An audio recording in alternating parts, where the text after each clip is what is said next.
Joel Rivera had no idea what he was doing when he accepted an offer for extra credit by his history teacher to create a video. That decision eventually led him to WGBY, where he was assigned to the Latino Youth Media Institute in facilitating workshops that teach students how to tell their own stories. This summer has been particularly significant as the participants were asked to produce stories that dealt with Hurricane Maria, a topic which hit close to home for many of them. Producer Alejandro Cameron brings us the story. The way I got into making videos was I was failing history. Out of all classes, it was history, which is my favorite class.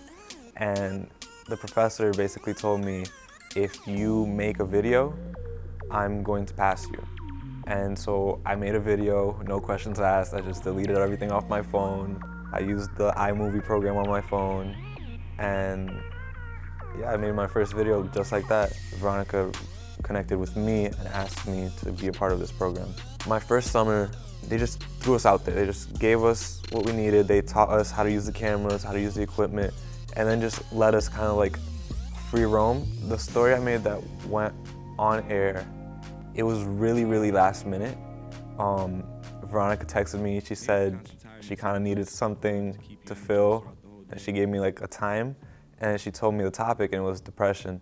And I went and I asked people, and nobody really wanted to share, so I was like, I need to step up and tell my own story. And I ended up sharing my own story on depression and kind of bringing awareness to what depression really is. And then Veronica ended up airing it. Like, it ended up being on Presencia, and I thought that was really cool. Like, when it aired, I think my cousins were watching TV, and they kind of sent me on Snapchat. They're like, look, you're on TV. I was like, yeah, I'm proud of that. This summer was definitely different. This summer, we were focused on bringing awareness to Puerto Rico. We were more focused on learning about ourselves and telling our own story so that we can go out and tell other people's stories. And that's what really stuck out to me this summer. And so we went to Centro down in New York. Centro is a university-based research institute, part of the City University of New York, dedicated to research and to preserve and collect artifacts of the Puerto Rican experience in the United States. If we are here to disseminate what it is, what we know about the history and culture of Puerto Ricans in the United States, well, the best way to do it is to instruct it to the next generation, and this is what this group of people, these young students who are eager to learn about Puerto Rican history and culture, is all about. We met Sonia Nieto, which is an author. It's funny that you say that you're not mature enough, but what you said is so mature. It was something that I had noticed in myself before, like, I'm not mature enough to go to college, but I'm mature enough to make that decision that I'm not mature enough.